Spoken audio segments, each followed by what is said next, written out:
በጣም ያምራል በእውነት ጌች ጌች ፈታ ነው የምልህ እንግዲህ Oh my god, I was like, is that our panel? Oh my god. I'm like, who is that? I was trying to figure out who that was. I'm like, thank you, you like it that much? Oh my god. All right, so we have 19 of our 60 attendees. Are you guys going on Habesha time or? Hopefully by the time the Q&A starts, everyone will have joined. Yes. But let's get started. Welcome everyone. Thank you so much for coming to Buna Enteta. It's taken us a few years to finally get to this event, so we're really excited to have everyone here. So we're going to have our panelists talk about their careers, and then we're going to open it up for questions. So when you guys want to ask a question, you can do so in the Q&A box. That will be easier for us to see. But if you actually want to ask them live, then you can just raise your hand and we will unmute you and we can hear your voice. But before we get to that, our President Hadash is going to say a few words. Hi, everybody. Good morning, or actually good afternoon. Good afternoon. All right, so my name is Hadash. I'm the president of HSA. So here's our team. Key was here, he had to go, but that's our advisor, me, Hadash, our vice president, Nardos Demena, our secretary. I hope you guys know, like, point at them, Nardi, so they know. It goes in order. Our secretary, Brikti Burhan. Our treasurer, Kirbo Adunya. We have our event coordinator, Samrawit Masikir. And our volunteer coordinator, Mohammed. I'm just gonna put this out there. We are looking for a marketing director. Shout out to Dina. She was our marketing director. She's not here anymore, but we are looking for one. Just letting you guys know. All right, so HSC was created in 2017. And it was created so we can, the idea was to bring Ethiopians and Eritreans in our community together. And we just want to continue to help build a foundation of strong Habesha community at UNLV. The new e-board has been working on leaving a new structure for HSA. And so the new e-board can then build onto it and hopefully it will live on forever. Cause I think this is just like, for me, I've met so many amazing Habeshas with HSA and I just want everybody to connect and help each other out. And hence Buna Enteta, that's the main reason we started or we wanted to create Buna Enteta. We've been wanting to do this since the beginning, and our e-board from last semester, we almost had it, and then Corona came, so then we had to move it to this semester. So Buna Enteta was created so we can give Habesha youth a chance to meet other Habeshas that have gone through similar experience and learn about different careers. I feel like most of us are first generation. I think this is an amazing, just a great idea, and we just wanted to give that to you guys. Yeah, that's about it. So we have our panelists here. Thank you so much for being here. We're so grateful. So we have Nadi.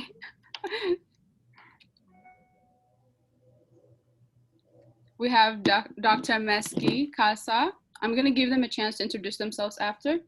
Mr. Lema Admasu. We have Helen Abraha, Sami Meskun, and Girma Azwaha. I know you guys are clapping right now. So we're going to give our panelists a chance to introduce themselves. And I'll give you the floor, Meski. It's such a pleasure being here. I feel so honored. First of all, I want to just commend you for having the insight, the foresight to create this, to get together, support one another, give each other to identify with, because we are unique, different, So it feels good that somebody else is kind of feeling the same things we feel, being in a country that's very diverse, and we encompass one little area within that diversity. So I commend you. My name is Maskaram Kasa. I've been in the States about 30 years. I moved to the States. I was working for Sheraton Hotels. I came with a master's degree from Germany, and but it was heavily in advertising, and I didn't like the moral or ethical basis that American advertising builds their work around. So I left and got an MBA, a master's in business in Florida. I then started working for Sheraton's and worked for French fashion, in the fashion industry. It's a French manufacturer for different kinds of high-end clothing. At that time, by then I had my boys, Casa and Menelik. Casa is born with Down syndrome, and then when he was 3, we found out he also has severe autism. So at that point, I left my career because just being his mom was not good enough. I couldn't help him the way I wanted. I couldn't advocate for him because I didn't know any education laws. I was not educated here, especially not special education laws, strategies, experts.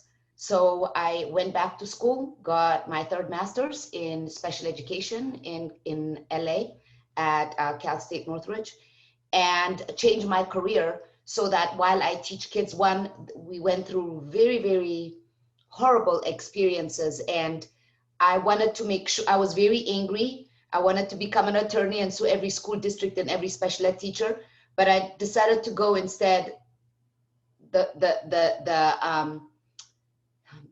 instead of from anger, be a solution to the problem. So I followed Gandhi's saying, be the change you want to see in the world. So I became a special education teacher, and every day I woke up to be that dream teacher for a parent that I've always wanted for my son.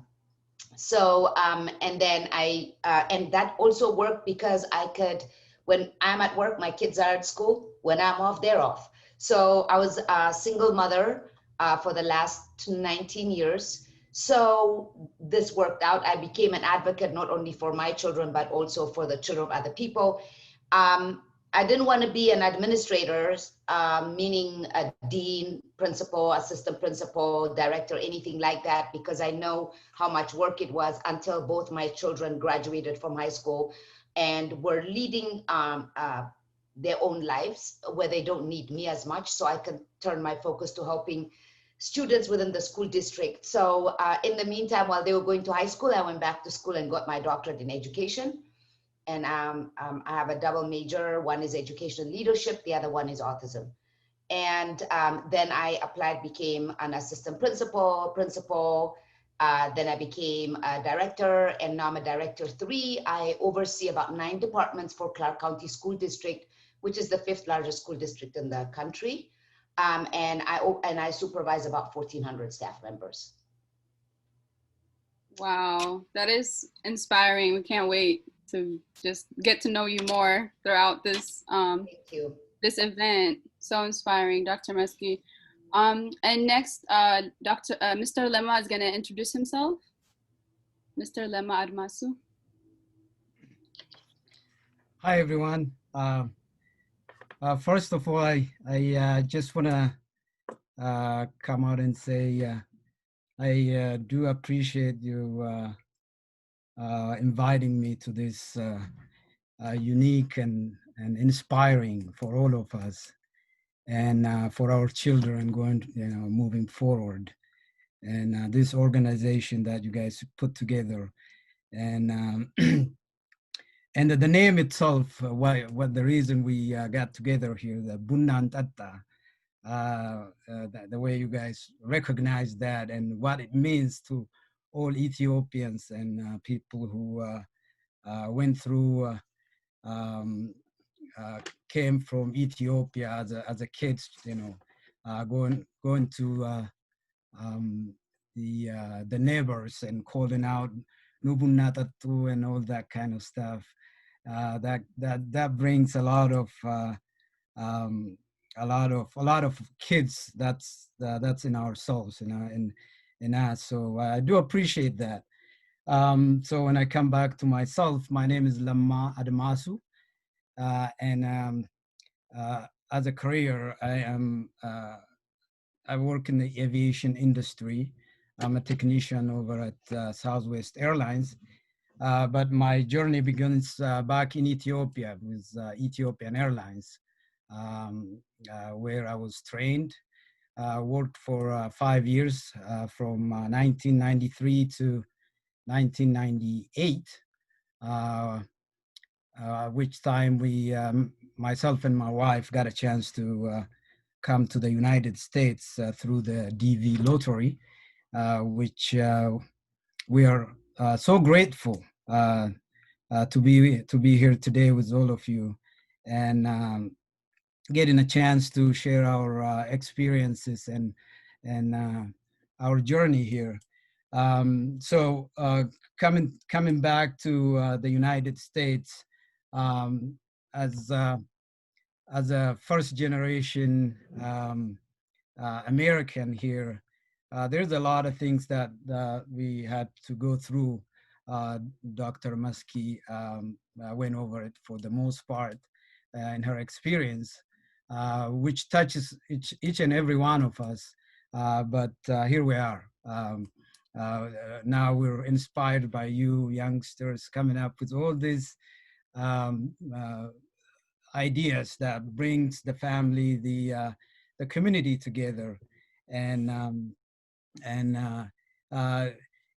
I'm just so excited to be here with you guys, and be happy to be part of it going forward as well. And thank you. Thank you, Mr. Lama. We're so excited to have you. And yes, Bunata, the name, I think it was, actually the name has been going on from the beginning. Literally when HSA started, it was like Buna Enteta has to be a thing. And so that Buna Enteta, for those who don't know, it's like in Amarinya, let's drink coffee. And in Tigrinya, it's Buniste. It is on our last flyer. For my air trains who don't know Amarinya, it's Buniste. Okay, our next. I just want to say one thing about Bunna and the Buna Enteta. It's as you all know, Buna Enteta is not just somebody pouring a cup of coffee and drinking. It's a ceremony on its own that a lot of people will be excited to learn about. And I've seen a research paper from I think University of Arizona. A lady went through the whole Bunna ceremony, and that was her doctorate thesis. And I was so it's amazing. So so after seeing all that and how inspiring it is, there is a lot that goes with it. And I was waiting for the fandisha, the kitaba kibe, and the chachapsa and all that. And after everything is all said and done, people get together, share ideas, be with each other, and then the end at the end of it, it always ends with prayers and appreciation for life. And I think in Tigrinya they will say it's umbunna. If somebody doesn't say that, you're going to be making bunna all day. በአማርኛ የተለያየ ነገር ይባላል። በኦሮምኛ ቡናፍ ነጋን ነቢና ይባላል። That literally means let peace and bunna with you for the family that prepared the bunna. So I didn't want to take more time. I can go on and on with this, but I was just excited about it, and thank you. Thank you so much. That was amazing. I love that. We needed that description. Thank you so much for that, Dr. Lema. Oh, sorry, Mr. Lema. So next we're gonna have Helen introduce herself. Helen Abraha. Hi everyone. Thank you for having me. This is really exciting. So basically to introduce myself, I was born and raised in Vegas. I went to high school here, and then I went to college at UNR, where I studied. I was pre-nursing first before I got into the nursing program, and I also minored in ethnic studies, so which I was really interested in, just learning about different cultures, different people. And then I got into the nursing program. I got my bachelor's in nursing, and then I moved back here after I graduated in January. So I'm like still new at nursing, still trying to figure it out. And then I started working at Mountain View Hospital on the neuropsych unit, which was something I didn't think I was gonna get into. Initially, I thought I wanted to be in like women's health or like NICU, which is like a neonatal ICU. That's something that I was really interested in when I was studying in school. But then when I moved here, that job opportunity came up and I decided to take it. And it's something that I actually really like now. And I'm like even considering once I go back to school, maybe to even get my, be a nurse practitioner in psych, which is something I never thought I'd be interested in. So it's kind of exciting being in that environment and like learning something new every day. So yeah, that's pretty much it with me. That's amazing, Sarah. Heleni. Shout out to Sarah. All right, Helen. Thank you so much for that. And next, we're gonna have Sami Meskun introduce himself. Alrighty, hi everyone. Thanks so much for having me here. This is super exciting, like everyone else said. So I'm Sami Meskin. I was born here in Las Vegas. Let's see, I attended high school out here, and I did college away at Cornell University in upstate New York, where I studied human development. After college, I did a year of post-baccalaureate work, like in sciences, because I wasn't quite ready yet to apply to medical school. But after that rigorous 1-year program, I like built that confidence and went ahead and I applied and I got in the first time and I was like super excited. So I'm here in Las Vegas. I'm at the UNLV Medical School, a second year. It's busy. It's a lot of work. I study about 80% of the time. So at any time of the day, you probably just catch me studying, and that's probably the most exciting part of my day, but that's okay. That's what I signed up for, and I know it'll pay off. But I'm here to be a resource to others, especially in our community. We have to develop these sort of pipelines and these connections as best as we can, as soon as we can as well. So yeah, I'm really happy to be here. Thank you, Sami. Yes, there's a lot of pre-med and what is it? What would they be called? A major like pre-nurse? Pre-PA, yeah. all that. So we're excited to have you, and I know a lot of people have a lot of questions for you, for all of you. And next we have Gurmai Atswaha. Hi everyone, how you guys doing? Thank you for inviting me out here. I hear a lot of your stories, very interesting. But my name is Gurmai. I finished high school in Ethiopia. I moved to States around 2002. Well, it was a new experience living in America when you move by yourself to States. But just like getting started working and go to school. And finally I decided to go to school at UNLV. Then when I started UNLV, it was a hard time to decide which department I should go. But my background was in a science, I was an art kilo, probably second year students, and I applied physics. But when I came out here doing physics, I don't know, I wasn't sure which route it's gonna take me. But finally, after probably I believe 2 years, I decided to join, I don't know if you guys know, department called nuclear medicine. So I finally finished out nuclear medicine department in 2010. Now I'm working about 6 or 7 hospitals, driving around doing procedures. That's it. living in Vegas, raising two boys now. Yes, you are. They're wonderful. I love them. Thank you, Gurmai. And I feel like a lot of people have not gone into nuclear medicine, a lot of Habeshas, so I'm really excited to hear about this. I'm Thank here. you guys for If there introducing is any yourselves. questions? Yes, we got you with the questions. So while we give you guys time to think, our attendees, we have, we're gonna start off by asking our panelists some questions. Feel free to write your questions on the Q&A section. I hope you can see it, Q&A. And our event coordinator, Samari, will read it to our panelists.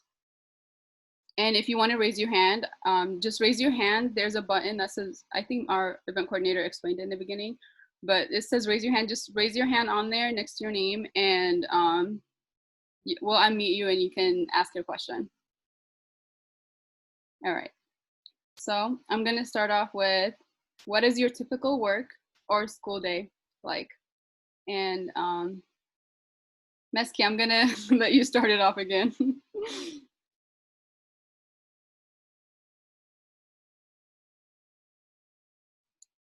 You're muted. What's similar about my day is maybe the hours of the day, but my actual job is very, it just varies. There's no similarity, depends what's going on that day. But usually have 10 to an average of 10 meetings a day and about 220 emails. So you can see my first meeting can be as early as 7:15, my last one as late as 6:15. So there are times when I'm not an early morning kind of person, so you can imagine the struggle then when you have a 7:15 meeting. So what I usually do is, thanks to Corona, it's more acceptable now to we all meet virtually anyway. So I'll start my first meeting, maybe if it's early, at home. And then in between, it's a lot of text, phone calls. Usually I have 6 secretaries that keep my calendar, and everybody, they each have their own areas. Like one's more budget. I have one person who's like my right-hand person. So they're very good at scheduling my day so I can get the most out of the 12, 13, 14 hours I work. The reason why it's so much is because like I said earlier, there are 1,400 people, but they're all, it's completely 9 complete different departments. So they all work in a different way, and they all work for students and the school district in a different way. But one of them is the health services department. So all our school nurses, our chief nurse. So especially with Corona, you can imagine the policies and guidelines. We are the go-between the school district and the Southern Nevada Health District. So any updates to the trustees to make decisions about students coming back, staff coming back, what's our policy, what's our guideline for reporting, who's allowed to come into the building, who's not, what are policies that every school takes care of for their staff, so all the stuff every day is changed. The other one that is very busy right now are the psychological services department. So within that department, we have our mental health crisis teams. Unfortunately, I get about between 6 and 8 alerts. I'm sorry, this makes me sad. Alerts of students committing suicide or attempting. We have different devices that gives us alerts. So whenever that happens, our team has to jump in. So, but to be more preventative, we've been working and developing a lot of guidelines for families, because kids at home, families are not trained. They can't see those red flags. So therefore, when they go in, start searching items about how to commit suicide, suicidal thoughts, anything like that, we get alerts. And then our team sends the police to go do a welfare check. So those kind of things are extremely busy right now. So at different times, different days. So, but a lot of meetings, a lot of communication, a lot of emails. So that's what I do. That's my day. Thank you so much for sharing. I was not expecting that. Thank you. Next, Sammy. Yeah. Hi. So like I mentioned, 80% of my day is pretty much studying. Let's see, as a second year medical student currently, we are in the neurology slash psychiatry block now. So we're learning about things like personality disorders, substance use disorders, things like that. So, I mean, since the pandemic, I've been at home. I've been doing instruction virtually. So I'm at home a lot of the time. The other part to it is like we are still being trained. So, you know, I have to take a full course load of like, for example, a doctoring course. So because we can't really see patients face to face in person, they have us use our computers, and it's sort of like a telehealth format. And that is pretty much the reality of medicine today, is you're talking to your patients virtually. So I'm really glad that my school like did a great job of adopting that sort of technology. Let's see, we have other, I'm trying to think of other courses. So we have evidence-based medicine, where, you know, they teach you how to, you know, critically read an article, a review article, for example, and using that evidence, sort of having that inform your practice in every day, in your day-to-day. So just developing those critical skills is important. Before the pandemic, we had a community service requirement. So we were actually out in the community, and for, let's see, like 2 hours a week, I would be at the Catholic Charities Refugee Center. And we were starting to like set up this sort of opportunity where I, like myself and a classmate, would sit down with a refugee family, and we would kind of go over like all of their health issues and health needs. We'd be sort of like a patient navigator for them, not really like a doctor or anything, but just like a navigator, like where can you go to schedule an appointment? How do you follow up on a referral? Things like that. And I was doing that for a couple hours a week. Let's see, I guess when I'm not studying, you know, I like to spend time with my family. I like to go like enjoy the outdoors as well. So we have Red Rock Canyon, which is beautiful. So I got to take advantage of that. And I like to hike up on Mount Charleston, really beautiful. But yeah, you know, just trying to keep that balance. It's really, I'm just in my room, you know, under a lamp, just studying. That's really what it is. But you know, this is temporary, and I'm doing what I love. You know what I mean? So it's all in the name of becoming, you know, the best physician that I can be. So it's part of that growth. So, but yeah. It sounds like you're doing amazing. Thank you for sharing. And next, we're going to have Helen answer the question. So my work day, well, I work 3 days out of the week. It's 12-hour shifts. So during those 3 days, like all I do is go to work, come home, sleep, you know, because it's like so exhausting. And I work at night too. So just like adjusting to that schedule is kind of difficult. But I go to work, I have 6 patients usually, sometimes 7 when we're short. And with those patients, you know, basic like patient care, we give medications, we monitor patients, assess them. Just depending on the patient, there's different things we have to do. Some require more attention than others. And then also, when it's rare, but whenever we do have free time during our shift, we do they do require us to do education, which we do online just to keep ourselves up to date on the most like current practice. We are required, in order, like for our license, we're required a certain amount of hours in order to keep our license updated. So they do require us to do education. So we do that at work. You could go on one of your off days and do continued education too. But yeah, those 3 days are super busy. 12 hours seems like a long time, but when you're there, it goes by really, really fast. You're always like on your feet. I do like that though. I like being busy rather than, I feel like the busier you are, the faster the time goes. And so I like that. And yeah, so it's nice. You have 4 days to yourself too. So I'm trying to pick up new things like hobbies or something to do just to keep myself busy when I'm off. But I'm still adjusting, so yeah. That is amazing. Seriously, 12 hours does sound like a lot, but it seems like you enjoy it. All right, and I'm gonna have Gurmai go next. All right. Well, most of my times I work and I play with my kids and taking care of them. Maybe if I have a few times, I'll go outside and socializing, like you guys said, Buna Enteta at Starbucks. So, my work shift it was like a 10-hour shift, 4 days a week before the pandemic. Because of the pandemic, it kind of different change schedules. Now I'm kind of working a call schedule. It's not like that the workload is kind of low for like non-emergency procedures. Now I'm focusing like emergency procedures, taking calls. For example, last night I was taking calls from 6 a.m. to 6 p.m. to 6 a.m.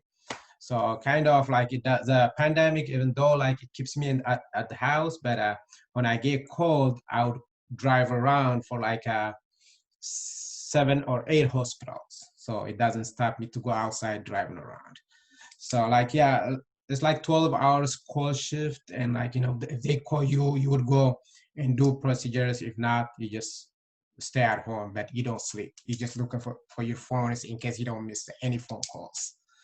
So pretty much that's what it is. But the rest of them, if I'm off, I think on my days off, probably 80% I spend with my boys, riding bicycles, playing with them, go to the park, all that stuff. It's kind of busy life right now.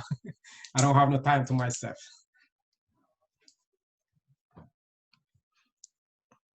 Sounds like you're always busy, but yeah, the boys, they're amazing. Family time is the best time. All right, and then we're gonna have Mr. Lemma.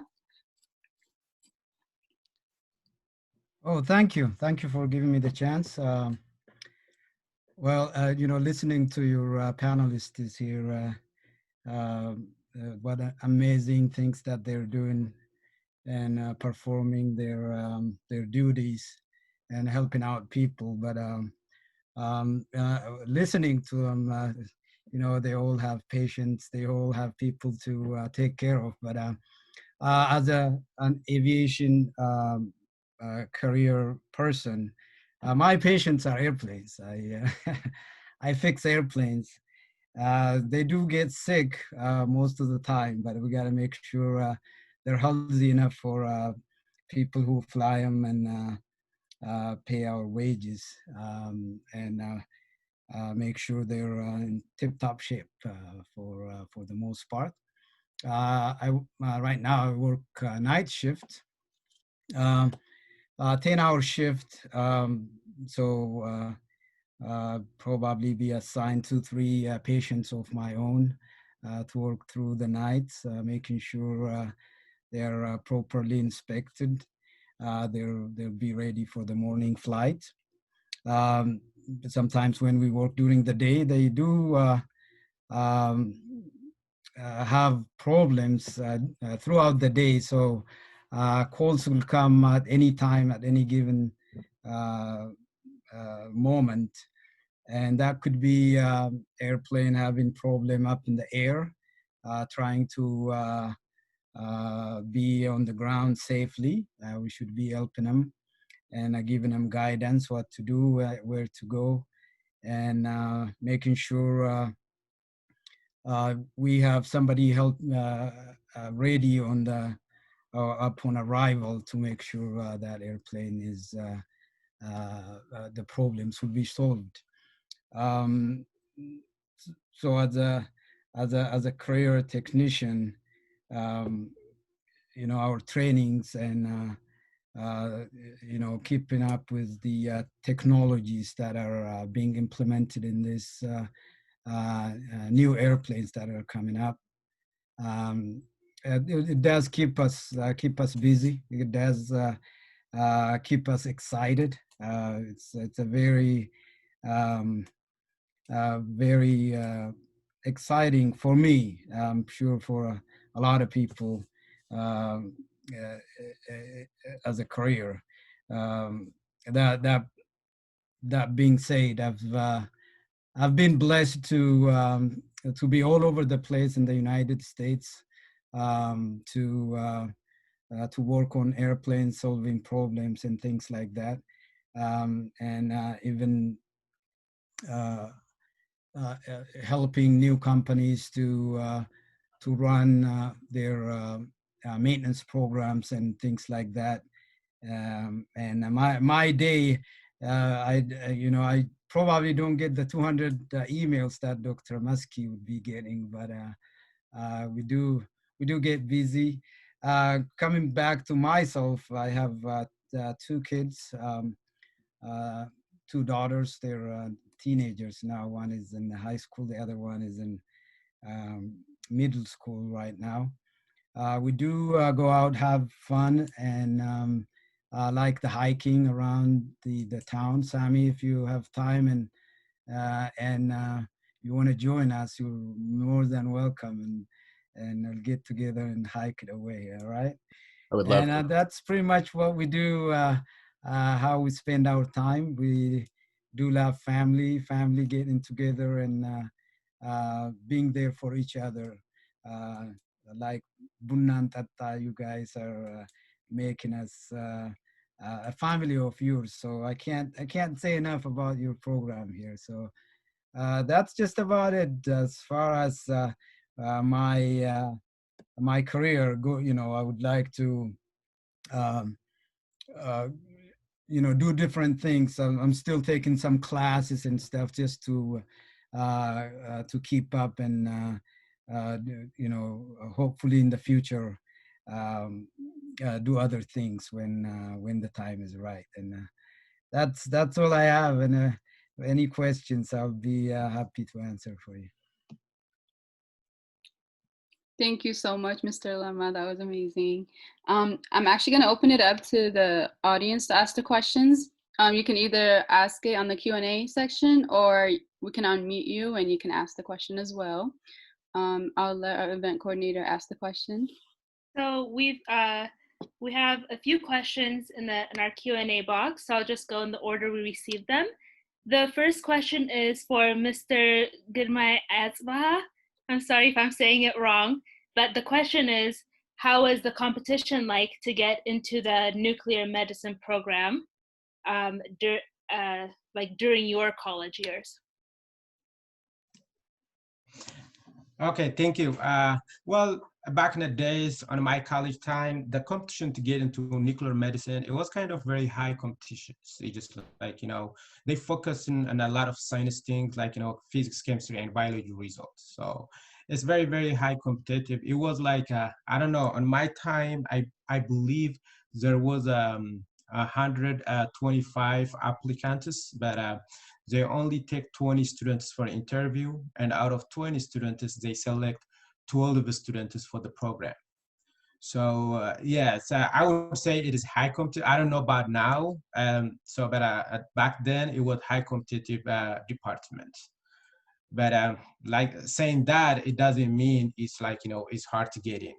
The only thing they focus in is to get a good result and like, some community service, all that stuff. But when you get like those 2 years prerequisites program, if you have a nice grades on science and maths, like, all that stuff, I think it is okay to get in. It's not really, really hard to get in. But the competition is kind of high. When you see like, 100 something people apply for the program and getting like 12 students only get accepted, I would consider it as a very high competitive program.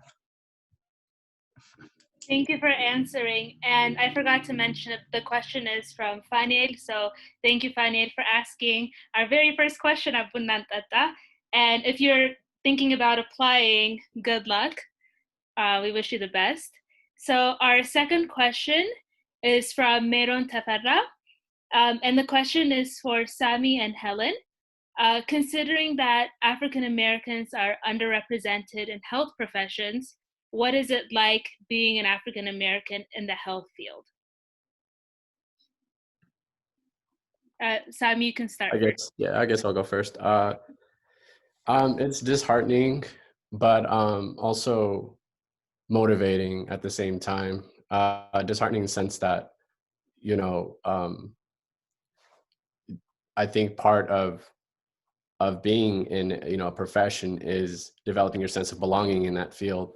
And a lot of the times it's relating to the people who you work with and who you're training with and who, you know, who you're learning with. Exactly.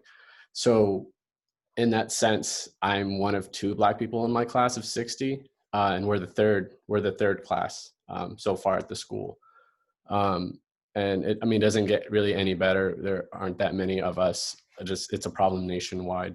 And that was something I knew about when I was going into the field. And the motivating part about it is that I want to do something about it. And I've been part of initiatives about related to looking at the reasons why. And I mean, easily it's because of structural barriers. People don't know that this is a field that is available to them.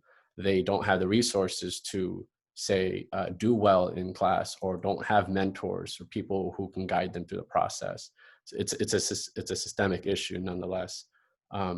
So being a part of those initiatives, being on the board at my school, working directly with the dean of the medical school about how can we recruit and attract, you know, these talents from all over who come from very diverse backgrounds, because at the end of the day, our city's diverse, and we need a physician workforce that reflects the populations that they serve. So in that sense, it's motivating. I love connecting with people who, you know, who need some sort of guidance or tips, because I've been there.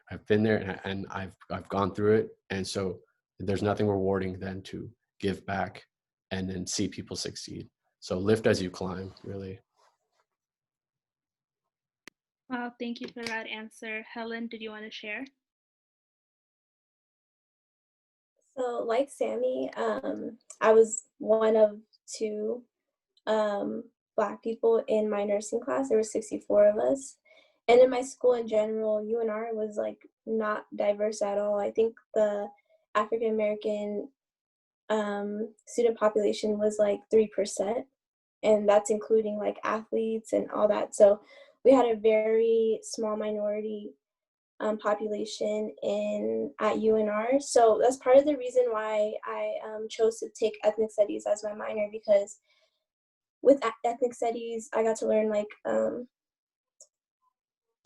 specific things in gender, race, identity, just like topics like white privilege and how our education system isn't geared in helping populations that are underrepresented. So that's part of the reason why I chose to minor in that. But I got lucky in where I work now on my unit. It's really actually very, there's a lot of diversity on my floor. Our nursing director is African American, she's Black. So I think just because of that, she tries to focus on diversifying our staff on my floor. So I think I got lucky in that. And that being my first job as a nurse, I feel like was really important. Just like I felt way more welcomed and more comfortable in my environment. So I got blessed in that aspect. But regarding like physicians that we see on the floor, there aren't very many physicians that look like us. A lot of the physicians there are a lot of foreign physicians, you know, people from the Middle East and Indians and stuff, which is cool to see people of minority being in that position. But there aren't really that many African American physicians, which, like Sammy said, it's just a result of people not knowing that that's something they could accomplish. But yeah, that's just from my personal experience. Well, thank you for sharing. So our next question is from Gabriela Schauer. So the question is for Sammy. What was it like learning human development, and what did you like about it? Right. So I think the main point here, before I go into it, is pursue a major that you love and that doesn't necessarily have to be like medically related. So that's exactly what I did. I chose human development over like biology or chemistry because those are things I'm going to have to do as I did as a pre-med, the organic chemistry, the physics. I have like flashbacks thinking about that stuff. But human development, that was my sort of like stress reliever. So when I wasn't too in tune with my pre-med coursework, when I like completed that and I can move on, I was spending a lot of time in my major. So human development, it studies the human lifespan. So from conception, right, birth, to all the way to like old age and geriatric sort of life. And you look at the human lifespan from so many different angles. So like you're looking at it biologically, how do we develop, how do we grow? Psychologically, what are defenses that we use, immature, mature, things like that. Trauma, how that impacts development, all the way to like adolescent. And so, finding your identity, peer groups become a bigger influence in your life than anything else. To adulthood, what career do I want? My love life, things like that. These are interesting topics that I feel like I could use and I do use when I'm like studying medicine. Is we're humans. We're not just a collection of symptoms. We're not just diseases, but all those things are in the context of, us being human. So you look at everything like holistically. So that's what I appreciate most about the human development major. Yeah. Thank you. So our next question is from Zion Melaku. It's to Dr. Meski. She says, I am in the process of joining the doctoral program in public policy for fall 2021. My area of interest will be on the research track, which basically focuses on education as a means to alleviate systemic racism. I feel like you might advise me a lot. Is it possible to also get your contact information, but also if you have any insight or advice for her? I would love to have a conversation and help with whatever I can. I'm going to put, I couldn't remember my UNLV. I have so many, I will check my UNLV. I know it's Mascaram, I think, .casa. I'll put it in the answer block of your question, Zion, so that you can, we can communicate, and then we'll set up time and chat on an ongoing basis, because I don't think this is something you can talk about for an hour or 30 minutes and then it's done. But I would be honored to have these conversations, and good for you that you're in the doctoral program. I'm proud of you. Good for you. I will put, let me just confirm my email, my UNLV email, and I'll put it in here. Okay, thank you. So our next question is for Mr. Lemma. Sorry, I'm just scrolling through. So how has the airline been affected with COVID? Like, how has your work changed because of it? Oh, thank you. Thank you for the question. And I just want to say the COVID-19 problem, or the issue that we've been, battling through for the last 6-7 months, affected not just the airline business, and every household and every individual all over the world. This is something that is completely unexpected, and your panelists from medical background would probably shed more light on this about the COVID and its impact more than myself. But as a person, and as an airline industry, a lot of things have changed, from interacting with each other, to canceling flights, completely, people losing their jobs, and closing doors and all that kind of stuff that's going on. And what is really, really sad is we're nowhere near where we can be on the other side of this problem, as you all can see. And personally, yeah, I'm not alone if I say, moving forward, our lives everywhere has changed because of COVID-19, and that's very very sad, and also it does put us all on alert that things that we take for granted every day, they may not be there. So youngsters going through school, dreaming your future and all that kind of stuff. It would be wise, from experience, that just to stop and take a breath, and look around. Look to your families, look to your friends, look to your loved ones, and make sure you're still in touch. Back in the day when making phone calls to Ethiopia was a big job every day for us.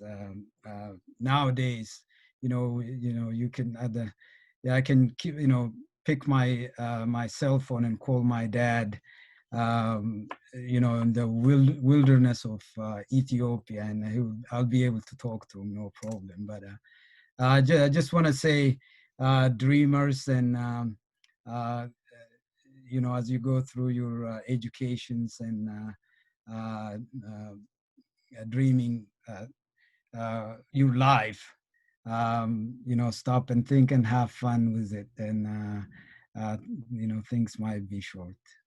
But keep on going. Fear is not something that should stop all of us, but it would put us on alert, and make us aware of the things that actually matter to us. So that's my experience. Thank you so much for your answer. So our next question is for Mr. Goodmay. And just to, for the sake of time, there's two people who asked you a question. I'm going to put their questions together. So the first question is from Arula, and he's asking, what is nuclear medicine? And our second question for you is from Fanuel, and he's saying, basically, how do you prepare to minimize your exposure to radiation in your everyday life? And he's asking because he's hoping to have a career as an X-ray technologist. Oh, okay, thank you. Well, the first question is, what is nuclear medicine? Nuclear medicine is one of the diagnostic imaging in the hospitals they're using for different problems, like for different patients. It's like using isotopes, like different kind of isotopes. It could be gas, it could be liquid, it could be solid, but you use those isotopes to diagnose if there is any problems in any part of our organs. It's like using isotope, but just like, in a radiology departments, we have like, MRI or CAT scan, all that stuff. Those are as they use, like, to diagnose the anatomic part of the body. But nuclear medicine is, we use it like for both, and like, anatomy and function of the organs. So technically more is on a function of the organs to diagnose if there is any problems on a different organs by using different isotopes. The second one is how do you minimize radiation exposure? Yes. Well, I know if you're planning to apply for X-ray technologies, there is like a few things, like, you focus to minimize radiation exposure. We call this you just like, distancing yourself a little bit from the source, and using shields, and try not to spend more times. And also, I know in X-rays they use only one kind of source, but in ours is we have different kind of isotopes. So we apply different way of approach to the isotopes to minimize it, radiation based on their half-life. But the main one is distancing, timing, and shielding. But I think that's all it is. I hope I answered the questions. Yes, you did a great job with that. Sorry I threw so much at you. So our next question is for Dr. Meski, and it's from Alula. And he asks, what kind of systems do you use to be alerted when a kid is looking to commit suicide? So I won't say the name of the software, just because when we share something, it has to go through the board. It has to be shared through our communications department in a certain manner. But it is a software that is installed, and anytime any words that link in somehow or another, either suicide ideation or looking for different ways, or they it could be something, for example, another student is communicating, looking up for anything like that. There are different ways that it sends it there's an alert that then we get an alert in our emails, and then we have specific social workers, clinical psychologists, and therapists that then are alerted. They contact. There's it depends of where the child, what has been checked, what have been said. We usually send the police officers, we notify them, they go and do a welfare check. And then, but depending of other incident, it gets escalated from there on who else is notified. But the board members and specific people within the school district are then, every time there was an alert and there is a police being set out for welfare check, because we see the alert, then we have to do certain screenings to see, is this serious, is it not? That's why we have 24/7, we have around the clock people, therapists, social workers, people that are trained in this area that are looking through what that alert says, what the student just checked. So it's not any random alert. So it goes through process, but as quickly as possible. We have to, the other day there was a lot of criticism from our leadership because it took 16 minutes to get the alert and have the police to the student's home, because they want us to do it even faster than that. But the one thing that takes care of is the how it escalates depending on. So that's what that is. And unfortunately, that's the only thing we have right now, because we don't have students in front of us. Usually a teacher will see that a student is not attending or not responding or participating and so forth. Right now, one of the indicators was like, how often is the student shutting off the camera when they're in virtual learning? But we also have students who are, for example, embarrassed. They don't want their peers to see what kind of home they live in, or that the sister is right next to them, or, things like that. So it's not because they have suicide ideations, it's just because they don't want to put the camera on. So it's been very, very difficult, especially during these 8 months. And we see in the last months that there's a huge spike in students wanting or hurting themselves. And on top of that, Nevada is on the bottom when it comes to identifying, but also providing resources for students when it comes to mental health. So we're working on it. We have a task team right now that we're working using that data. But we need to make it better. There's no reason for it. There's just no reason for it. So we are working hard to improve that, at least through the school district, but we also work with a lot of hospitals and organizations who provide mental health services. So it's not just so that we can then we call it a warm handoff to hospitals based on what that student needs, how critical the student is and what their needs are. We try and find the best resources, and that's in the community, because we don't have that within the school. All right, thank you so much for sharing. So our next question is from Tony, and he's asking a question for Mr. Lamad Masu. So he's asking, where do you see the aviation industry going in the next 5 years? Is there new technology that's changing how planes are being built or serviced? So all about what you think the future is going to be like with aviation. Oh, thank you, Tony, for the question. Well, the aviation industry um, is it's about 100-year industry that we live in. Ever since the Wright brothers in the 1903 started their dream of flying, and up to today, where thousands and thousands of our airplanes are swarming throughout throughout our airspaces here.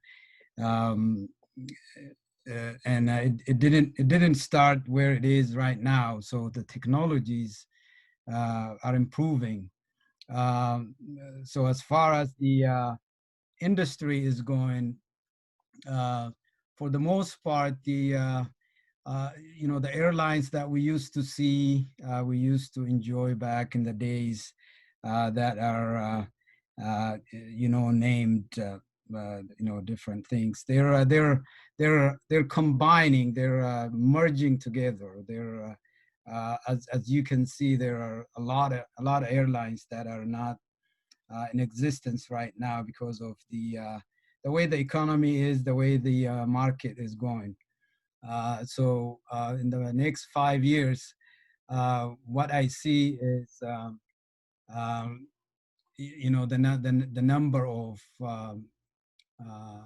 airlines that we see today might not disappear, but it would be there will be the numbers will minimize, is what I see. As far as the technology is concerned, the way the airplanes and the technology is affecting it is that the biggest problem that the industry is having is the fuel consumption. The engines that are being built right now, they take a lot of actions to minimize that fuel consumptions, and making flights very affordable and cheap to the public. So technology is helping out with that, and also the materials that are being used are changing. You want to go with the maximum strength and the weight ratio to be a lot higher. That means you need something strong, but very light to build your airplanes. And we also see a lot of unmanned vehicles getting built, anywhere from drones that are on used as a battleship, or delivering door-to-door services. So the industry is changing exponentially, as you can see. So there is a lot to be said, but it's very exciting to be a part of, and see the change that we haven't seen before. That's all because of the technologies that are being developed as we speak. And for a person like me, keeping up with the technology is not easy, but we're gonna keep up. We're gonna move on forward. Thank you for answering that question, Mr. Lemma. So our last question before we take a quick break, it's going to be for Helen. So the question asks, what is the dynamic between you, a newly graduated nurse, and coworkers who've been nurses for longer period of time?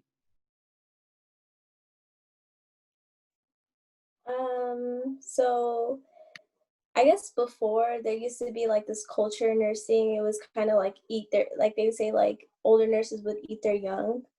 And it was kind of like this environment where nurses, like more experienced nurses, older nurses would kind of bully like the newer nurses. And then it was kind of like a cycle that was like continuous. But I feel like they made a real effort to change that culture within nursing. So I did not have that experience whatsoever. Like all my coworkers were super nice. Going in, I had a preceptor for like 3 months. It's like someone you follow. In the beginning, you kind of like, they're doing most of the work, but by the end, they're kind of just making sure everything you're doing is like, they're just kind of watching over you. You kind of gradually get to the point where you're doing everything by yourself. But yeah, like I did not experience that whatsoever. Everyone was super nice, super friendly. Even in nursing school, our last semester we had a class that kind of prepares you to getting into the work field, and they explained to us like that was like they kind of explained the concept of eating your young and how a lot of hospitals made direct efforts in changing that. So yeah, like on my floor specifically, a lot of the people I work with are really like it's like younger. Most of them are younger. Like we're all around the same age, ranging from like 20s, 30s, or some people that are older, but it's like a really like welcoming environment. That's what I've experienced just from classmates and other friends that worked on different like floors in different hospitals. I haven't heard anything where they were getting bullied or anything like that. So I think that like that environment has really changed from what it was before. So it's really a welcoming environment. And plus, like if you do get into nursing and you do experience that, there are resources within the hospital where you could talk to people and they could help you sort that out. So it's not like you're on your own or anything like that. They have a lot of resources within the hospital. Wow, thank you so much for your advice. Okay, so we're gonna take a quick break. Hadash will lead us into it. That was amazing, guys. Thank you so much. The panelists and then attendees, great questions, seriously. These are great choices of panelists. And I know you guys want to keep talking to them, but we want to give them a little break. So originally we were going to have a coffee ceremony in person last semester. We can't have that for you guys, but but we'll take a 10-minute coffee break and or anything, go whatever you need to do. We got 10 minutes, and we do have a dance video for you guys because originally we were supposed to have our dance, our HSA dancers perform, but instead we made a video of our HSA dance, a compilation that we've done since 2017, I believe. So enjoy.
Wow. Do you guys see the evolution of our dance team? Thank you, thank you, thank you. Well done. Beautiful. Thank you. Shout out to our dance team, man. We're the best. Jada, yes, we did. We did. You can see the evolution from 2018, even the quality. So the last one was actually at the fashion show that we had with ASA, African Student Association. Did you guys enjoy the video? I know in the chat you guys were Very much. our panelists. Very much. Yes. Yes. All right. That was So wonderful. Very, very nice. We appreciate it. yeah, we're happy. We're glad that you enjoyed it. But we do have to get through to our questions. So our attendees have been asking a lot of questions. So I'm gonna give it to Sambrawi to ask. And yeah.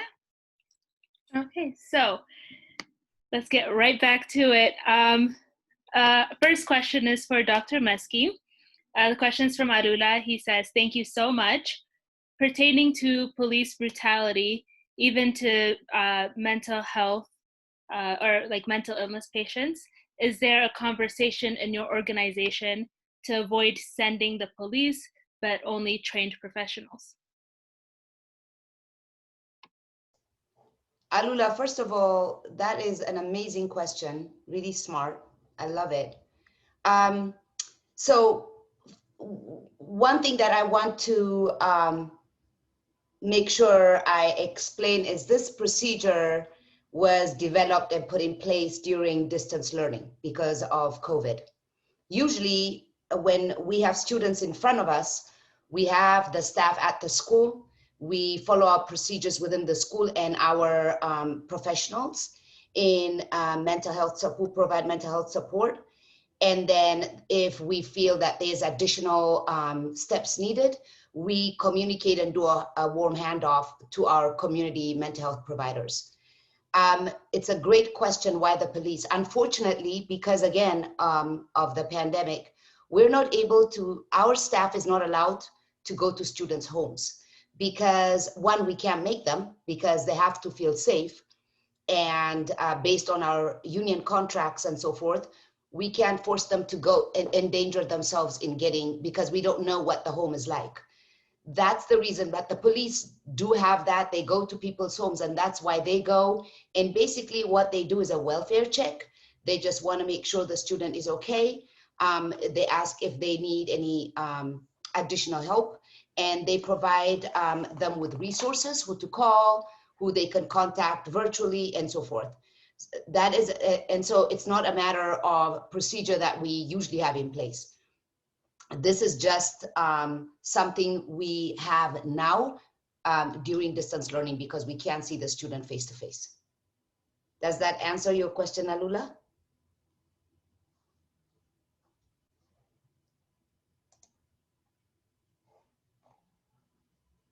Yes, he said yes, that answers my question, thank you. Okay, so our next question is for Helen, and we have two different questions. So the first one is, what steps did you have to take to work as a registered nurse in your field? And how does your field relate to works like clinical psychology, psychiatry?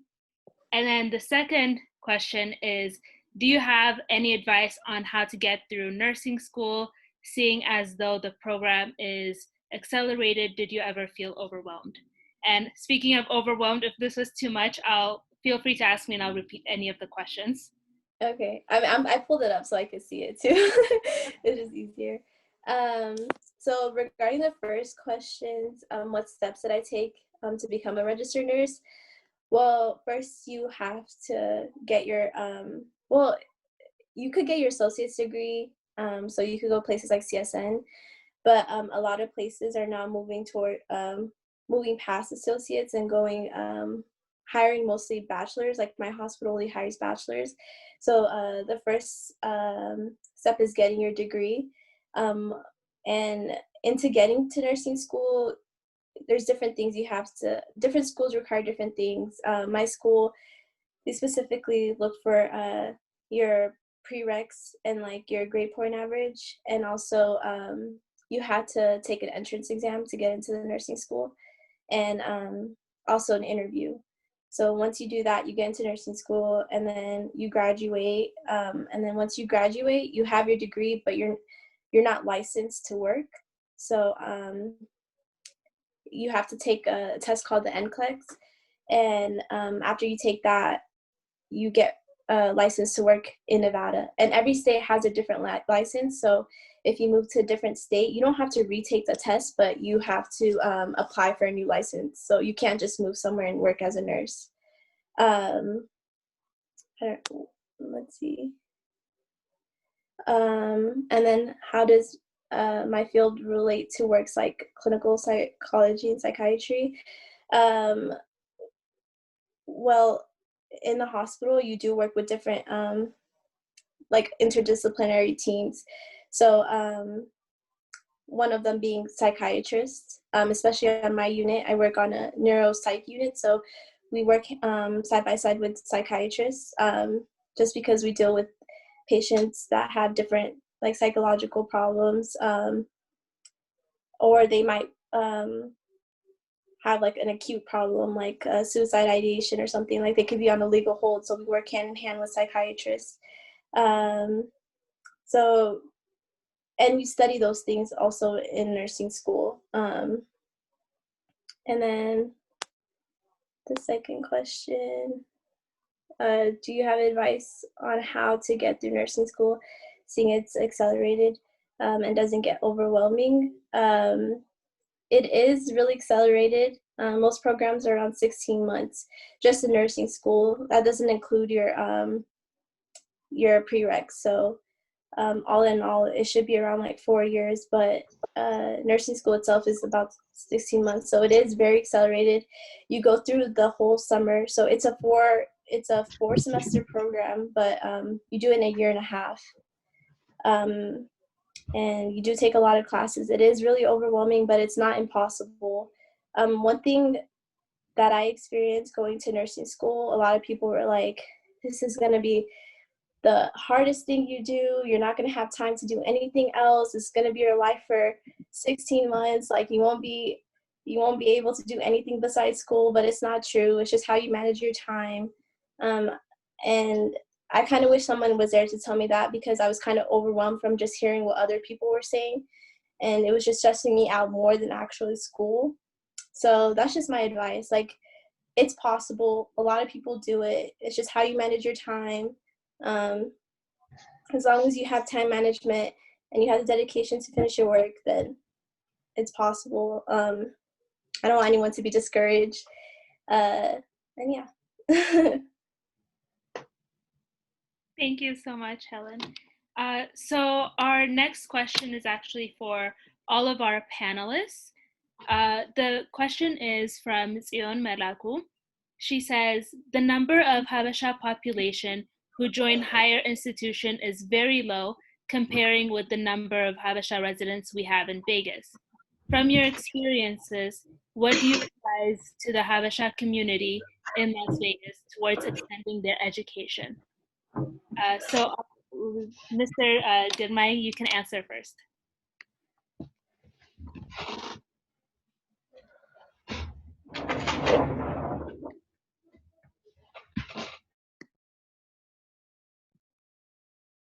Is there a problem? Oh, you're muted. We can't hear you.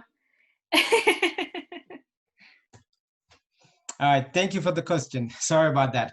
So the way I see it from my experience is, I think, yep, that was the right thing. Like the Habesha population is very low in higher education. I think the main reason is, I think a lot of people, they don't have nobody to guide where to go to school and like give them like courageous.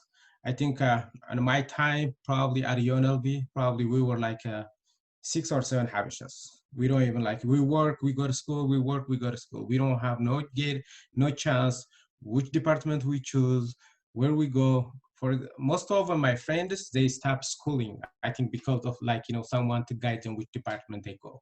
I think the stuff is like you guys starting the group chatting stuff. I think it would help a lot of people. I think the main reason is I think that losing or somebody would guide them where department, what school they need to go.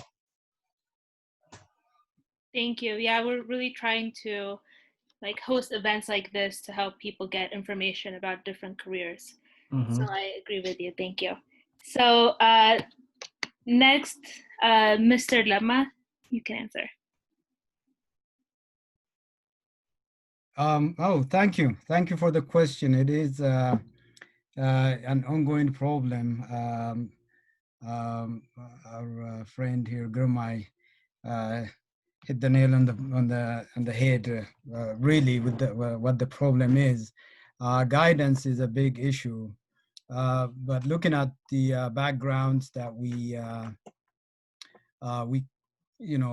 every one of us, especially.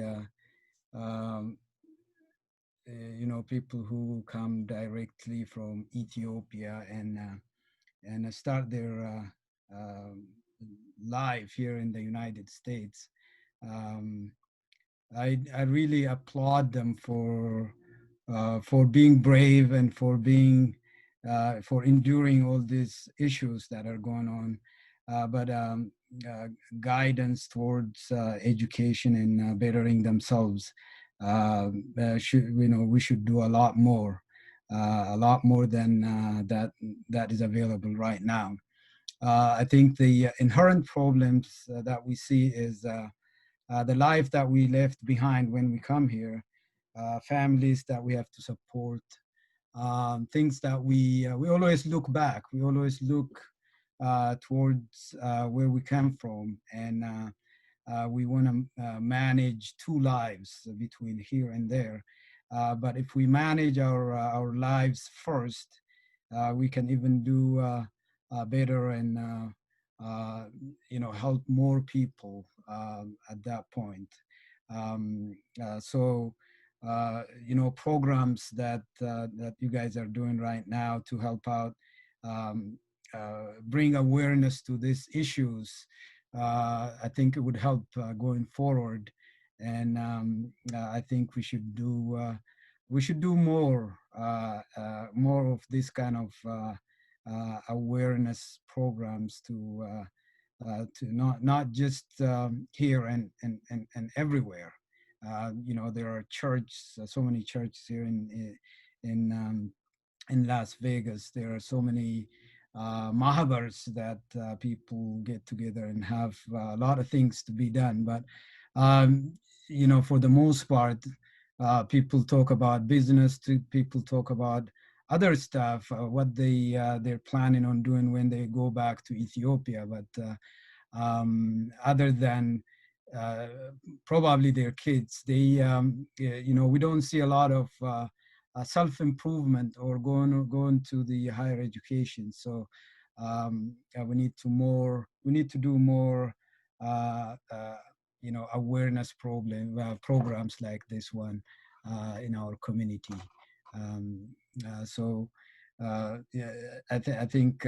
I think starting the beginning of your program, you can tell how excited I am. I'm looking out for my kids, for my just talking to my teenager daughters here, and how excited I am to be part of this and what they're going to be looking forward to. And I do appreciate what the beginning of these programs that you guys do. Thank you. Yeah, hopefully one day they can join HSA too, and they'll continue this for years. So, Sami, can you answer the question next? Yeah, sure. I think we lack role models, and it's not our fault.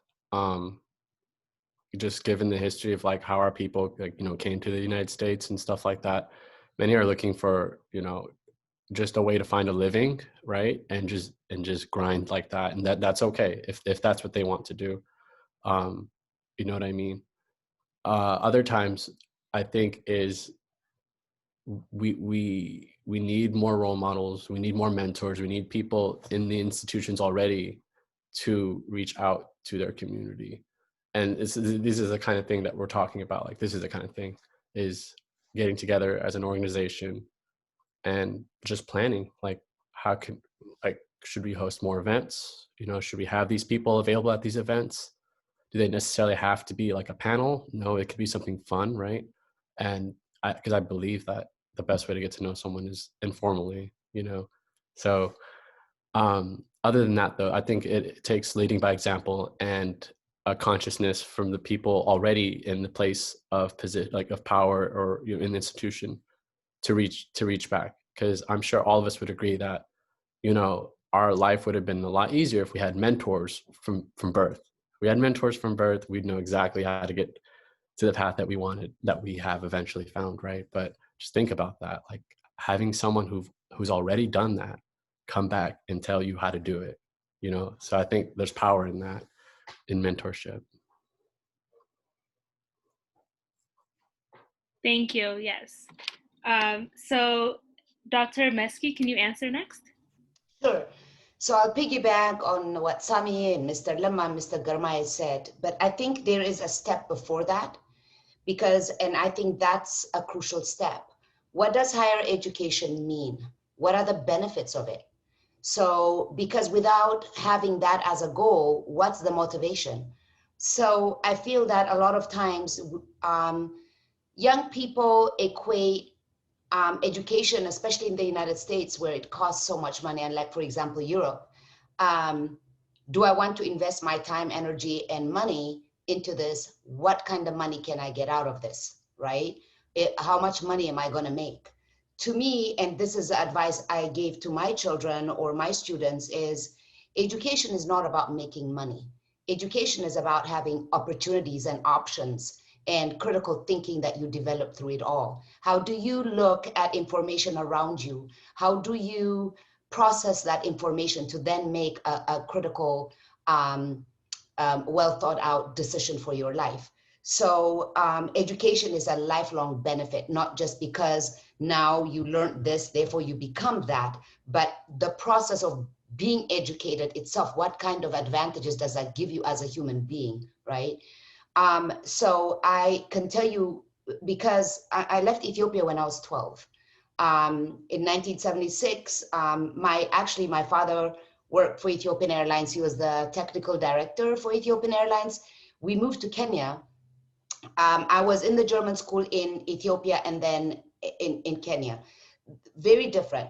In Ethiopia, the German school was about 75% Ethiopians. When we came to Kenya, we were the only African students. And I won't say black, white, I'll just say, for me, it's more than a skin color, right? So we're the only Africans in Africa at school. So there wasn't anyone my parents don't speak to this day a word of German. And so having gone through that and having to fend for myself, and I was the oldest of 5, so at least I could help them, but I didn't have any help, to the extent where the school decided me graduating from 13th grade of a German school would lower the status of the school, because I'm African. I don't have European blood, and my parents don't even speak the language. So, but I still did it. And I had a lot of obstacles because of that, because they really put obstacles in my way. And the one reason was there was no role model. There was nobody to guide me through the process, because nobody I knew the process of the German school, right? But my father, I was so confused. I'm German at school, I'm Kenyan in my neighborhood, and at home we were very strict Ethiopians, right? So I'm like, who am I? My dad said, you're not a culture, you're not a religion, you're not a gender, you're not a skin color. You are who you are. You determine your success. Nobody, unless you let them, will come. So is it tough sometimes? Yes. But it's not undoable, because for me, education was not an end to a meat to an end, but it was the reason I lived, the reason of constant evolution of me, Meski, throughout my life. So I'm a role model to my children, right? But my son will tell you, he's the first one, when I say something about education, for example, especially when he was younger, he would say, not everybody needs 3 masters and a doctorate, mom. You know, so I think we really need to examine in our surrounding and with other Ethiopians, Abeshas everywhere. It is not just the things that are put in front of us, it's how we let those affect us. So we need to really verify and find out and be motivated, because education is a lifetime benefit. It's not just a title. It's not just something that gives you, you know, money to pay your rent or your mortgage with. And so I think that's also another aspect that we really need to look at. Wow, thank you so much for that answer. And Helen, if you could answer the question next.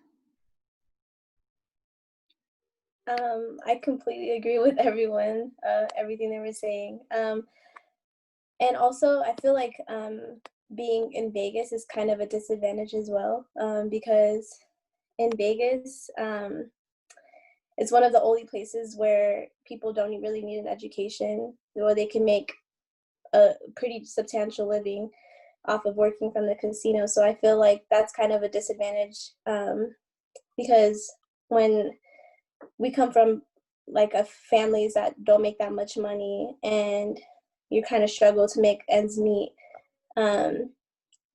working for like a casino is kind of like an easier way out.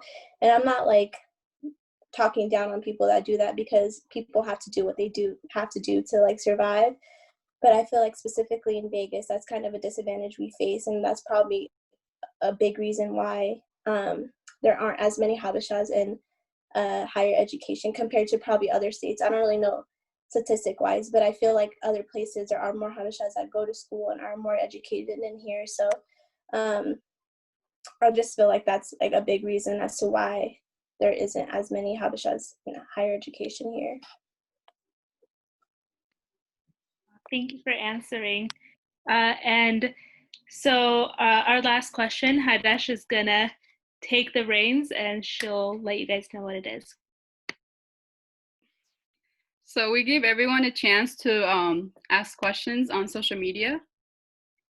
And Sammy had a question for everybody to answer, Sammy Ganena. And the question is, what is the best advice you can give to help plan a career rather than simply work to keep a job? And how, I guess part 2 of that question is, how and where do you find your inspiration? And I'll let Mr. Lema go first. Oh, thank you. Thank you for the question. And it really is, you know, a wide range of things that that could be said about inspiration, where one can find it. But we can look back at you know, the life that we had in the past, and be inspired about what can be done, what opportunities that we have presented to us in front of us. You know, getting informations. Dr. Muskie, she articulated it very well when she talked about our community. You know, how we there is a lack of awareness in bettering our life, and how that would affect as you know, not just living, but in our everyday life. You know, decisions are made every day, and an informed decision is always better than you know, anything that you can pull out and say yes or no, and things like that. But I'll just concentrate on the inspiration. You know, you build your career throughout your year, throughout your life, not just getting a degree and moving on. But just living that life and having the goals and um, getting ready to do what you planned on to do, will inspire me as a person. Um, and I think there is a lot of things that we can draw inspiration from our kids, from you guys. I'm so inspired right now. I wish I could go to UNLV and register today and be a part of it. Seriously, I have taken classes at the UNLV in the past. Like Gurmai was saying, back in the day, uh, I looked around. I might have seen one or two people.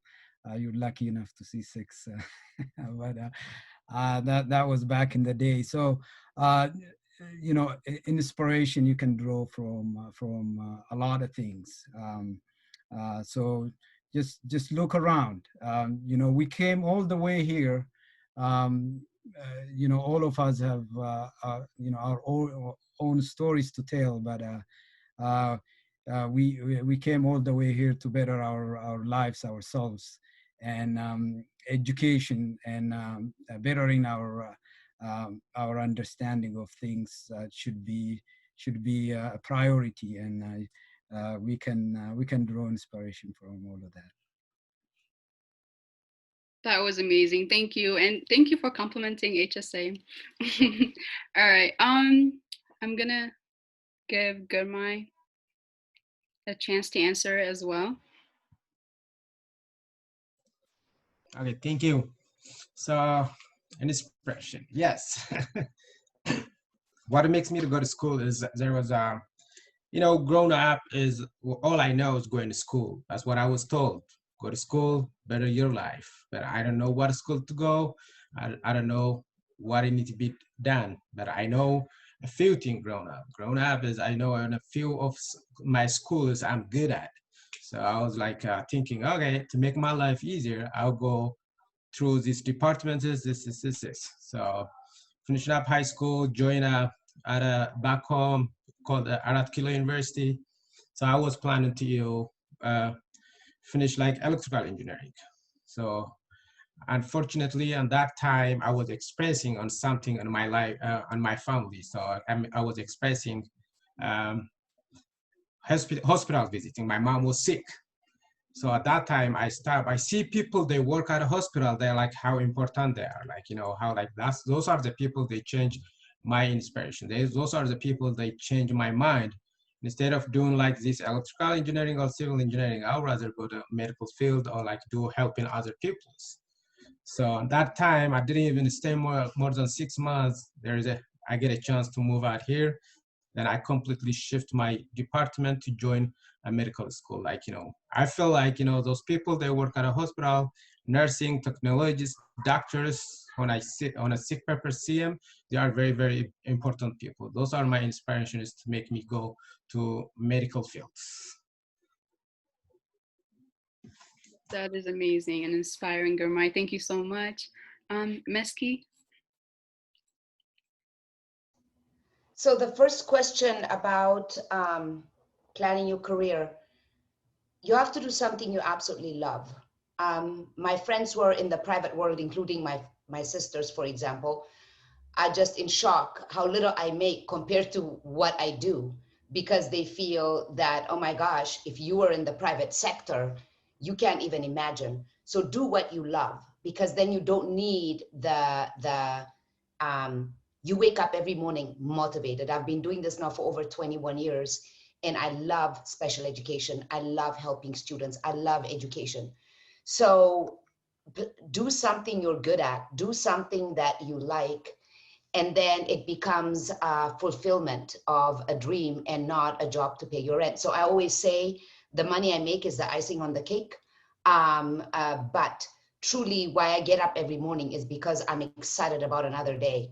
And the involvement and the chance I have to put my 2 cents in terms of my experience or my education to further one child's life, just in one minute way. I feel my life was worth living. I feel so that's my, and if you chose, business was not my deal. I just didn't know what else to do, so I studied business. I am not a business oriented person. If even when I studied business, it was to work for someone, never because I'm going to have a business, because that doesn't motivate me in any way. So thank God to my son, he knowing because of him and having to learn for him to be a better parent, he gave me a career that I absolutely love and I will do until the day I die. Even when I retire, I already have a plan how else I can work, even if it means volunteering my time, because I love it. The other question was in terms of inspiration, how and where. I think if we open our eyes and our hearts and our minds, there's inspiration every corner we take. There's inspiration from a 3-year-old. There's an inspiration from a 5-year-old. There's an inspiration from a stranger sitting at the car next to you at a traffic light. As long as you have your mind open and you're humble and you know you need to learn, and anybody can teach you something, right? But my two biggest inspirations throughout my life are the two casas in my life. One is my dad and one is my son. My dad is just an incredible person because of everything he had to overcome, from being orphaned, being started working at the age of 6, had the first pair of shoes when he was 14, but then to be able to be the director of the technical department for African Airline Association, that's a lot, you know, in one lifetime. The other casa is my son with severe disabilities. Whatever we look at him lacking in intellectual capacity or ability, his heart and his soul, I always say, is that of a Gandhi. He doesn't know how not to forget.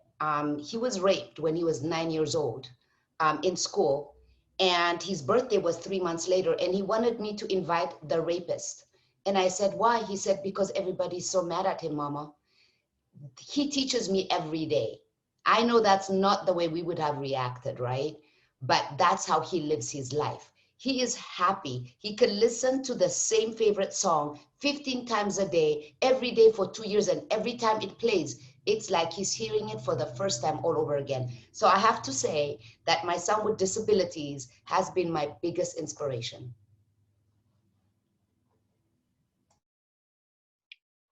Wow, I'm so inspired even just hearing about him. Thank you so much, Meski, for sharing. Sammy?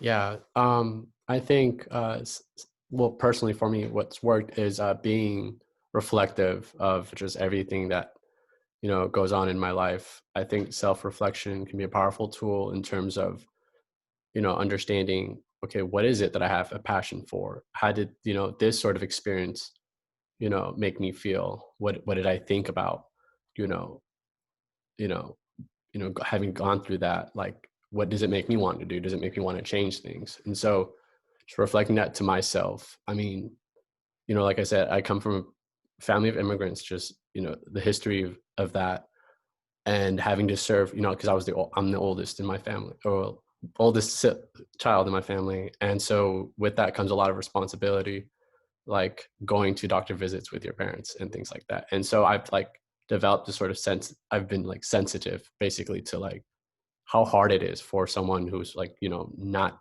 100% familiar with this country to navigate it. And for me, I really tuned into like the health aspect of that, like the barriers that come with just being, you know, unfamiliar with things. And then I just also reflected like the role of physician and how much the physician can really change the dynamic for their patient who, you know, may come from like an underserved or, you know, disadvantaged sort of background. And so for me, that was really powerful. I'm like, I want to do this. I want to, you know, play a part in, you know, achieving, or at least aiming towards more equitable health for, you know, for our society, and especially for those who come from underserved backgrounds. So it's just been this constant sort of reflection for me. It's like, I'm here in my life. What do I want to do next? What do I want to do with it? And with that, I've developed my purpose. So yeah, self-reflection, I think, is key to sort of planning and also developing your passions that you hope to follow along as you forge your career. Thank you, Sammy. I'm sure everyone can relate here, being children of immigrants. That was amazing. And last but not least, Helen.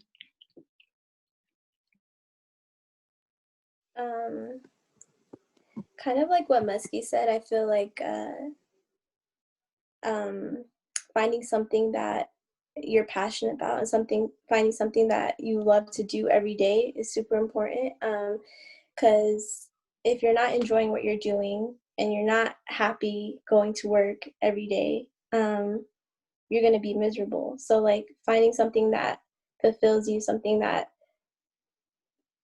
makes you feel like you're doing something greater than yourself, and something that is impacting others, I feel like is super important, because that kind of gives you a purpose in life and kind of gives you motivation to continue even when you have hard days. Because regardless of where your career is, I feel like everyone experiences times when they're like, I don't know if I want to do this, like some self-doubt, or just experiences that make you feel like you don't want to do it anymore. But I feel like if you have that motivation in you and you have that understanding as to why you chose what you chose to get into, that motivates you to continue and to better yourself and to kind of make an impact in whatever career you're in.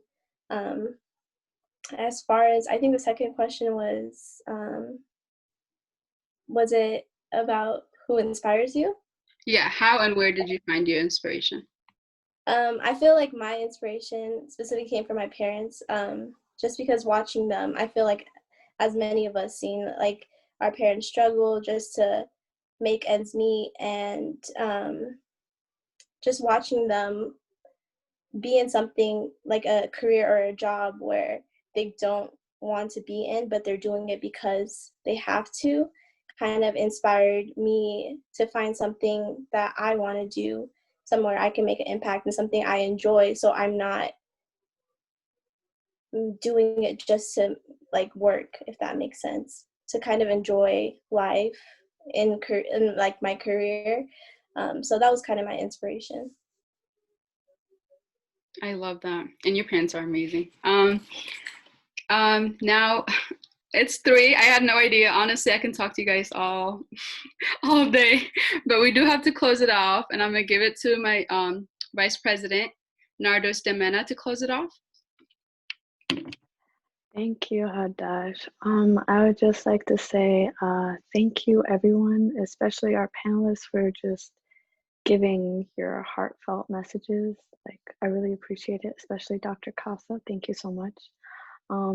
Just to bring Buna Enteta to a close, I would just like to ask all of our wonderful panelists just some like last minute advice that you have for everyone, or just like last comments that you have. And also I would like to give a shout out to one of our attendees, Blaine, for asking us a similar question. Dr. Casa, you can start it off. I think one of the advice I would say is don't be afraid to make mistakes. Just don't repeat the same mistake over and over again. We need mistakes in our life. We need failures, because that's where we grow from. So I think that trying to move through the world like we are the only human being that does everything right, I think stops us from learning, and stops, like Sammy said earlier, from self-reflection to direct us in the right direction. I think we need to always stay humble. No matter how much we know, no matter how much we experience, we benefit from other people's experience and their stories as well. So I would say be truthful, be humble, learn from your mistakes. That would be the advice I would say I would have. Thank you. Good night. Would you like to go next? Yeah, I agree all Dr. Messi said, but one other thing I would add is have a goal. That's what I do. We have time, like we have intervals, like, have a goal to accomplish on those different intervals. People have their own phases to go through, but you gotta have like some goals on those intervals, what you need to accomplish too. That's Thank all. you. Oh, thank you. Mr. Lemo, would you like to go next? Yeah, sure. That's a wonderful questions, and uh,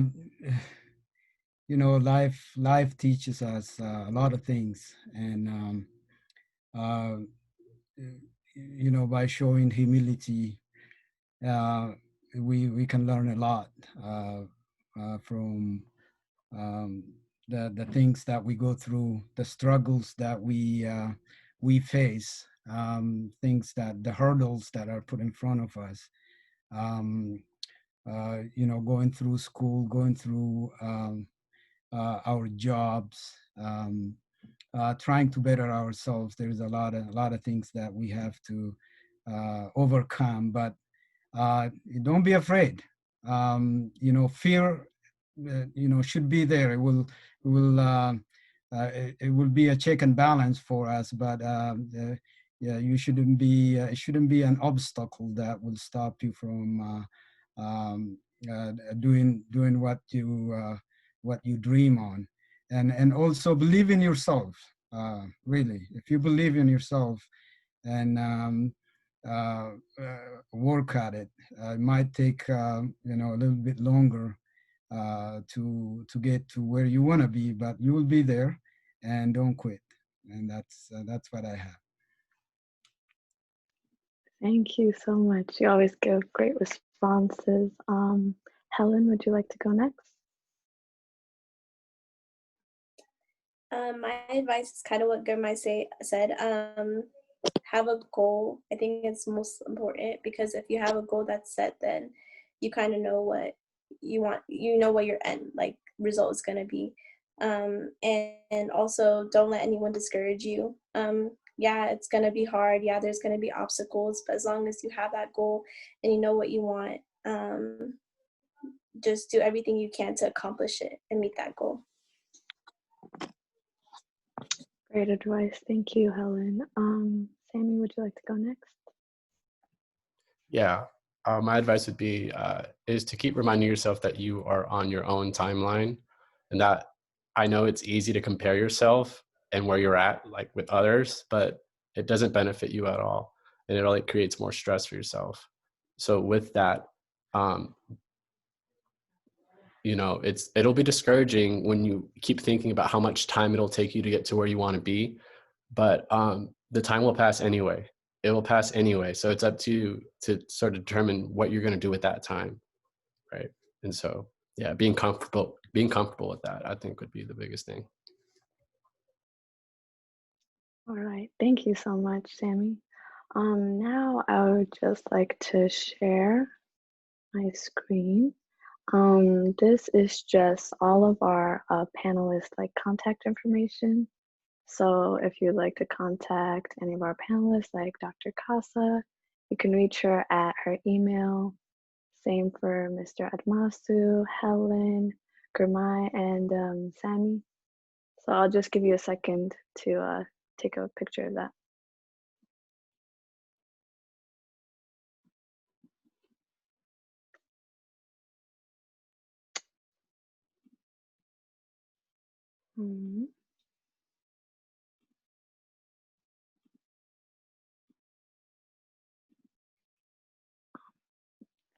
Sorry, guys. Technical difficulties. Now we'd just like to present our raffle winners. So these are just the people that did the Buna Enteta registration early. So we just like to give thanks to them. So what we're doing is we're giving out gift baskets to all of the panelists and the raffle winners. So that's why we collected your address information in the Google form that you filled out. So you guys will be receiving a gift basket. And there are 3 raffle winners. The first one is Kabron Burhan. Congratulations. Next is Natnael Yeman. Congratulations to Natnael. And lastly, we have Miron Gurma. congratulations.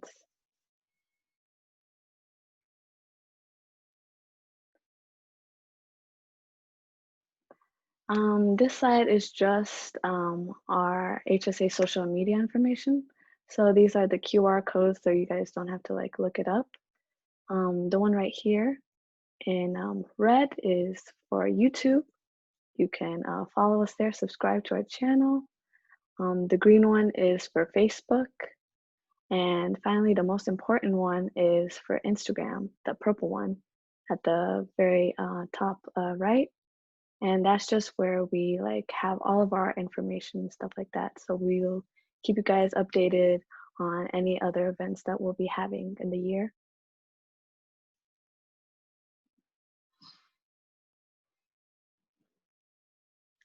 Lastly, we just remind you guys that the general election is November 2nd, just 2 days away. So just make sure you guys voice your opinion. And that concludes Buna Enteta. Thank you guys for coming. Thank you to our distinguished panelists for giving just sharing your stories and like giving information to all of our attendees. We hope you enjoyed it.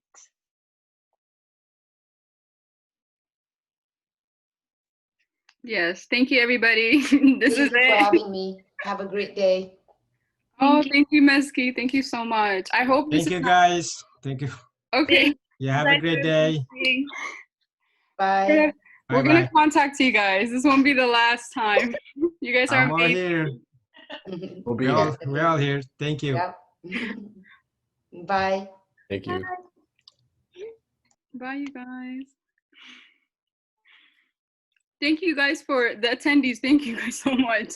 We appreciate you guys and all your great questions. Yes, thank you for registering, and I hope you guys enjoyed it. Yes, and I'm sorry there are a couple questions we couldn't ask because of time, but feel free to like email them the question. As you can see, our panelists were very excited to answer all of our questions. They were amazing. Yes. Oh, it's over. This is. Oh, I wanted to. I want more advice. Oh my God. Thank you, everyone. Kira, bye, Kira. How come I didn't win the? The raffle winners, yeah. Yes. How come I didn't win it? Thank you. Wow, what a meeting! What a great meeting. Everyone will be our raffle winners. Will reach out to you soon. Oh, congrats, Kabrom. I'm sure you'll call me when the basket comes.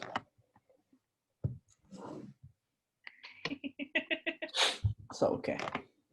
I want to thank my mom.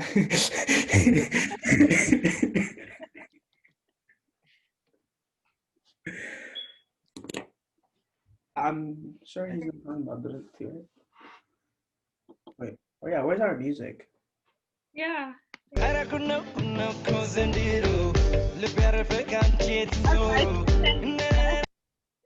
up.